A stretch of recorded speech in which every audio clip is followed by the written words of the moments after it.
A long time ago, I was born. Then a little while later, I saved up and got this terrible Ibanez guitar and played it live for about 2 years before I realized it was a terrible Ibanez guitar. I played it through this cheap Fender amp that was admittedly pretty decent, even though it was solid state. Before I show you what was essentially my first board, I should mention that my pedal journey began in 2005 or so.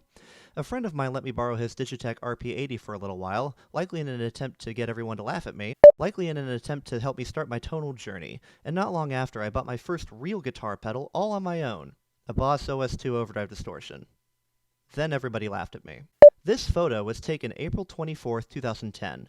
Earlier when I said this was essentially my first board, that's technically incorrect. This is the earliest board I bothered to photograph. It had a Behringer Hellbabe wah, which sucked, into the OS2, into the front of the Fender Frontman 212, which, like I said, was a decent amp. The clean tone was actually spectacular. The amp's foot switch sat beneath the OS2, and that monstrosity to the left is a Dinosaur DME-1, which is essentially a copy of the early Boss BE-5, if anyone remembers those. The DME-1 was plugged into the effects loop because it had chorus and delay, and I never really used the overdrive setting on it. Everything sat on a Pedal Train 1, like literally the very first one. Here's a picture of this board on stage, proving that I did in fact use it despite common sense. I then switched out the DME-1 for a Boss DD20 Gigadelay that I got for Christmas that year, as well as a proper Dunlop Crybaby to replace the Hellbabe wah, which sucked. On New Year's Eve of that year, I rearranged stuff and put on a Rocktron Hush. Now at this point I'm actually going to go ahead and apologize for all the hate I gave the Hellbabe, which still sucked, and even the Ibanez from earlier because, oh my god, this piece of shit had one job. One fucking job. But no, not only did it not do that, it literally sucked the tone out of anything plugged into it. All you had to do was make me sound better, you stupid piece of I also got a Digitech RP355 at some point, which is important because that was the first time I started taking whammy and pitch shifting effects seriously. By early December of 2011, I added an Electro-Harmonix Neoclone chorus and a Visual Sounds Garage Tone tremolo. Only a week later, a day after Christmas, I replaced the Neoclone with an EHX Stereo Electric Mistress, which I honestly kind of regret because the Neoclone sounded better in my opinion, and rearranged everything a little bit. The wah and OS2 are going into the front of the amp, and everything else is going into the effects loop. Now this was my board for a solid year and a half. In September 2013, I replaced the amp foot switch with a Big Muff Pi with Tone Wicker, and fortunately for everyone watching this video, learned how to take better photos. Also, everything is running into the front of the amp. No effects loop anymore. This is because in the summer of 2012, I became a man and invested in my first tube amp. I became an old man and invested in my first tube amp, a Marshall Class 5 combo.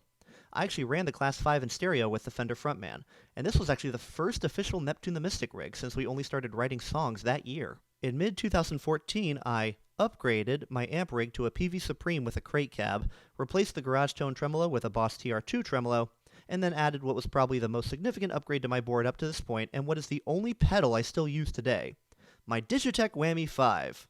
Come 2015, I got my Marshall DSL stack, and because I returned to using tubes, the PV was a solid state, I ended up switching out the Boss OS2 and the blue bastard that shall not be named, with an Ibanez Tube Screamer, much more useful than the OS2, and a Boss TU3 tuner, much more useful than the blue bastard that shall not be named. I started getting sick of having to set up my whammy pedal off the board every time we played a gig, so in 2016, I saved up my money and finally assembled the Beast Monster 1. Named so because I thought it was huge at the time. I actually filmed a video all about this board, which I'm going to try to link in the top right, but if I can't get it to work, I am an old man, remember, I'll just link it in the description box below. In 2017, I bought a cheap wireless unit off a friend and installed that on the Beast Monster. Then I put the amp foot switch on top of it. By this time, I had purchased a Blackstar HT Club 40 for rehearsals and smaller gigs, hence the Blackstar foot switch. The next year, I got rid of the wireless unit because, I don't know, and superglued a custom-built junction box on the underside of the board. I then got some 30-foot long cables to plug the board into my amp, I was back to using the effects loop by the time I got the Marshall, and stuck them in a giant plastic loom cable which ended up being more trouble than it was worth. Also, the green cable was tip ring sleeve. Both of my amp foot switch cables were hardwired with a short TRS cable, so I coiled it up beneath the board and plugged it into the junction box's TRS jack so I could essentially have the foot switch cable be as long as the others. I'll show a picture of this in just a second. This picture, taken in May 2018, depicts the transition between the Beast Monster 1 and the Beast Monster 2. I added the OS2 back to the board just to give me a larger variety of gain tones, and placed the tuner before the whammy pedal because duh. A little bit of trouble was starting to brew, though, because by this point I ran out of power outlets on the Voodoo Lab pedal power, and ended up having to use the power outlet on the back of the tuner. Here's a picture of the underside of the board. That large coil of cable to the right is the foot switch cable I mentioned earlier. Also notice how those blue cables are being fed into the junction box. I did all that myself. Hell, I did all of this myself. Here is the official Beast Monster 2, taken the next month. I replaced the wireless unit with a brand new Line 6 Relay G50, which I still use, and switched around the OS2 and the Tube Screamer because I thought it sounded better. Then I removed the OS2 entirely, which made it sound even better. I replaced it with an MXR 10-band EQ. And this was the last version of the Beast Monster 2. Here it is, folks. On January 8th, 2019, my Fractal FX8 arrived. I'd actually been planning this out for a while because all throughout the previous year I knew I wouldn't be truly satisfied until I had a rig that A, was unupgradable, meaning that I wouldn't have to worry about upgrading my power supply and getting a bigger board every time I wanted to add a new pedal, and B, allowed me to operate multiple tasks at the same time, i.e., change channels on my amp, turn on and off different effects, and change the setting on my whammy pedal without having to bend down and turn the settings knob, which was becoming faulty by this point, all at once.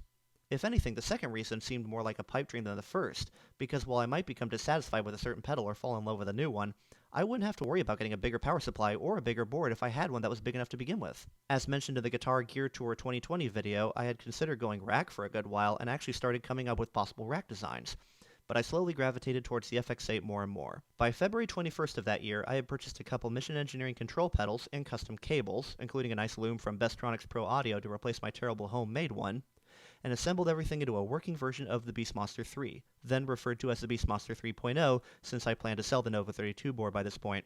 You see that MIDI cable sticking out the far right side of the whammy pedal? It literally made my board a half-inch too big to fit in the case. Also, I didn't have room for a good, efficient way to power everything, so later that spring, I went to work. I laid everything out on the floor and measured how big of a board I would need. I decided to invest in a flat board from Creation Music Company based out of Oklahoma, since they did custom sizes for a decent price. And that summer, it arrived. I also got a frame and power strip. I laid out some masking tape to line up the zip tie mounting bases I purchased at Home Depot earlier that month, and zip tied everything down as nice and neat as I could. And the final result is what I refer to as the Beastmaster 3.1, my ultimate end-all, be-all pedal board. Thank you guys so much for watching. I hope you got some enjoyment out of this video. I certainly got some enjoyment out of making it. And if you have any interesting guitar rig / pedalboard evolution stories, please let me know in the comments below. I love hearing about that kind of stuff, and although I don't plan to upgrade my rig anytime in the near future, I love hearing what ideas you've come up with. Thank you, and again, stay safe.